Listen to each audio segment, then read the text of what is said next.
Welcome to Screen Crush, I'm Ryan Airy, and this is all the Easter eggs, references, and little things that you might have missed in the second trailer for Zack Snyder's Justice League.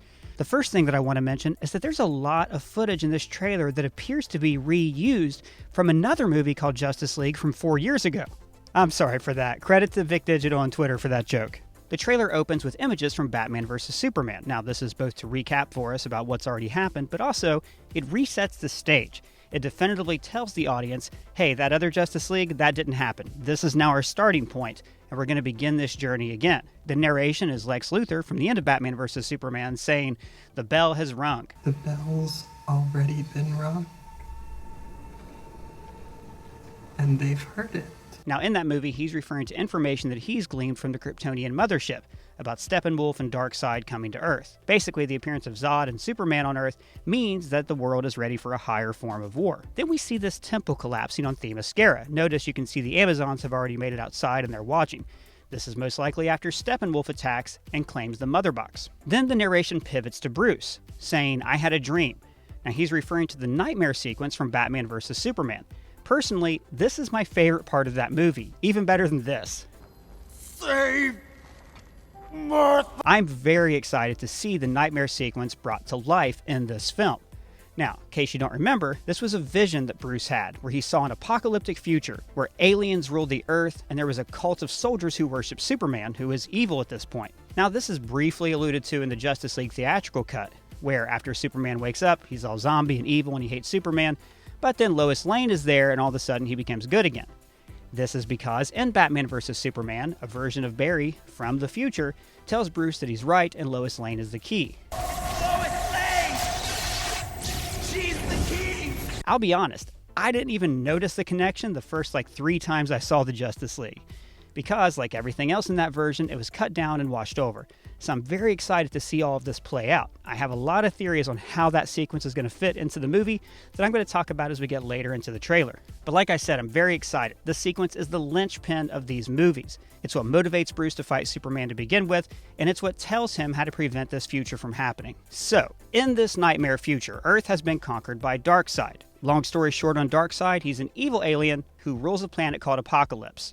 And he's looking for something called the anti-life equation, which is exactly what it sounds like. It's a way to end all life in the universe. His primary symbol is the letter Omega, meaning that he is the end of all things. And his main weapon is the Omega beams. So that's why we see the Omega symbol here and in Batman vs. Superman. Then we see a shot of Diana standing outside the Temple of Athena with an arrow in her hand. Now, if you remember in the theatrical version of Justice League, Diana's mother fired this arrow into the temple. We briefly saw Diana noticing this on the news, and then all of a sudden she knows everything about Darkseid. This movie is going to show us the deleted scenes where she actually goes into the temple and sees this mural of Uxas. Who's Uxas? Well, he's actually proto-Darkseid. He's Darkseid before Darkseid existed. And you can see on the circle in front of him, this crystal is the combined mother boxes like we've already seen in Justice League. And behind her, you can see a mural of the 3 mother boxes. This is also similar to the mural in the small seaside town where Bruce visits Arthur. Then we see this awesome shot of these parademons kneeling before Darkseid, and these are his servants, Desaad and Granny Goodness. Granny Goodness runs the prisons on Apocalypse, and Desaad, well, that's your mom. I actually think this is still part of the Knightmare sequence. If you look in the background, you can see that it looks like an Earth city that's on fire. But in the next shot, we see Steppenwolf kneeling before Darkseid. With a different setting, different color tone, I think this is actually the planet Apocalypse, which Darkseid rules. Steppenwolf looks way better in this version than he did in the theatrical cut. I mean, in that movie, he looked like a PlayStation 1 cutscene. Here, he actually looks menacing. Notice that as he kneels, his armor retracts from his body, maybe on Darkseid's command. In the comics, Steppenwolf is actually the uncle of Darkseid, but he's his loyal servant. And just like in the theatrical cut, we see him attacking Themyscira and fighting Aquaman in Atlantis. I'm also excited to see the extended Atlantis sequences. Originally, these featured Vulko, played by Willem Dafoe. One thing we're going to see is that this movie would have been a much stronger lead-in to Aquaman and the Flash. Justice League was intended to be an introduction for 3 of these characters before they branched off in their own movies. So it's going to be very interesting to go back and watch Aquaman after seeing the Snyder cut. Now, this is a shot of Cyborg in the Knightmare sequence, but I don't think he's alive in the actual Knightmare timeline. On Twitter, Zack Snyder actually hinted that this is Cyborg seeing a vision of the Knightmare for himself at the exact moment before Superman is resurrected.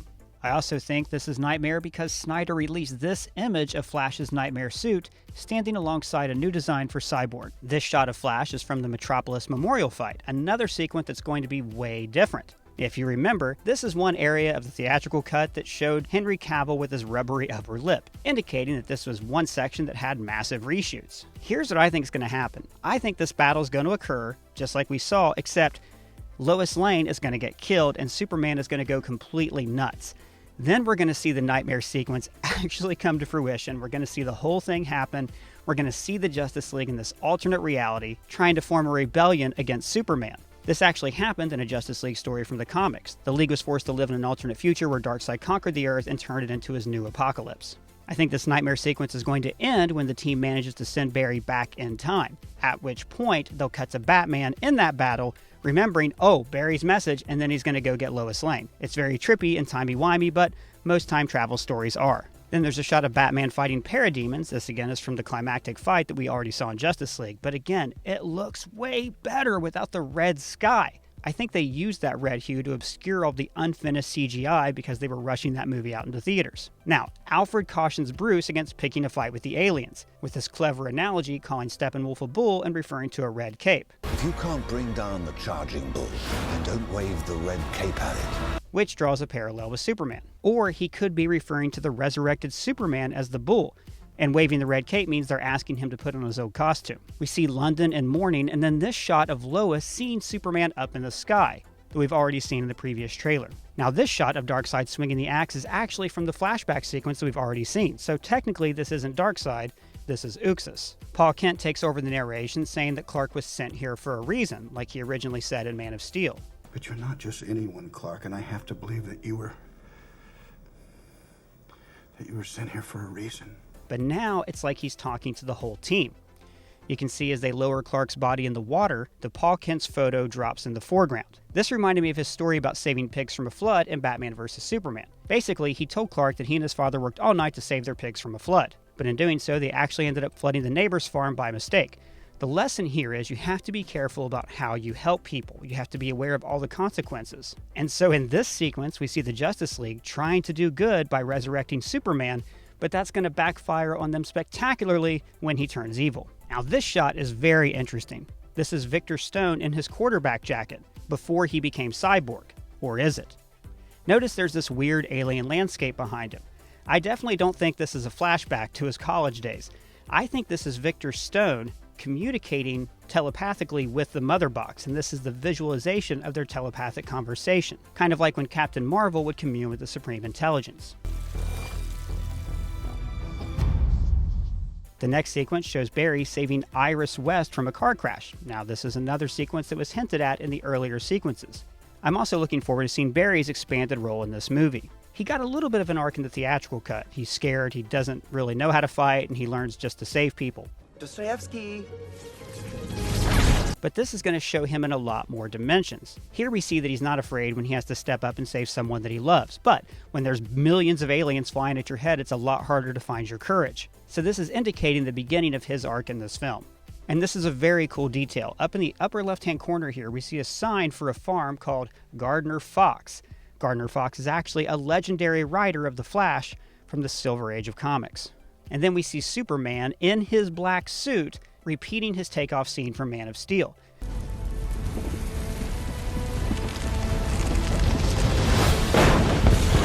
There's actually an interesting history about this black suit. It's one of the things that Zack Snyder fought the studio for. They insisted the suit not be black. He talked about this in a podcast. Yeah, exactly, because the studio at the time was like, there's no chance, because I would argue for the black suit all the time, and they were like, we don't think it's a good idea. Now, in the comics, when Superman died and came back, he originally wore a black suit like this. That was a Kryptonian regeneration suit. Basically, when he was underpowered, it helped him absorb solar radiation to get strong again. We've seen in some still images that have been released that he actually returns to the Kryptonian ship and finds this suit. His other suit was damaged, and this is the only backup that he has. But if we get to see the whole Knightmare sequence when Superman turns evil, he'll probably be wearing this black suit as well. And then we see Batman with the tank Batmobile from Dark Knight Returns. Now this story takes place in an alternate future where Batman is retired and Gotham City is overrun by gangs. So he has to step up and become more ultra-violent to stop them. You don't get it, son. This isn't a mud hole. It's an operating table. And I'm the surgeon. I'm wondering if this could also be part of the Knightmare sequence, where to survive in this harsh new world, Batman has to further militarize the Batmobile. We see Barry visiting his dad in prison in a scene that was included in the theatrical cut. If you're not aware of his history, Barry's dad was actually framed for the murder of his mom. This isn't something that I think is going to be resolved in this movie, but we'll see it in the Flash film. Basically, Barry's mother was killed by one of his enemies who traveled back in time from the distant future. It's very likely that the Flash solo film is going to be based on the story Flashpoint, where Barry goes back in time to save his mom, but in doing so, completely rewrites reality. Again, it's great that this movie is finally going to see the DCEU in the proper way, as Zack Snyder originally intended. We see Cyborg talking with the Mother Box. This is probably what's going on in the sequence we saw earlier with Victor Stone on the alien landscape. My favorite part of the trailer is this bit at the end where Diana talks about the Age of Heroes, and we see the Amazons, the Old Gods, and the Atlanteans. Notice that this Atlantean is dressed in Aquaman's royal suit from the end of the movie, so this could even be King Atlan himself. And this trident could be Atlan's trident, although it's missing the little crossbar at the top. And then we seamlessly cut to their descendants, the heroes of the Justice League. And then we have this shot of Black Suit Superman, which could be him helping in the final battle, or, I hope, evil Superman from the Knightmare sequence. See guys, I like dark, edgy superheroes, but only if they take place in alternate realities that don't really count. Batman.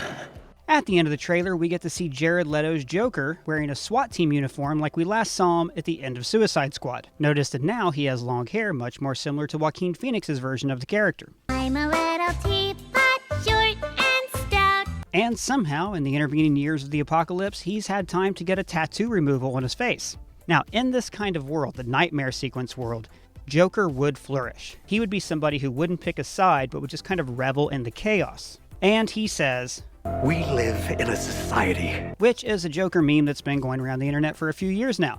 You know, we're living in a society. We're supposed to act in a civilized way.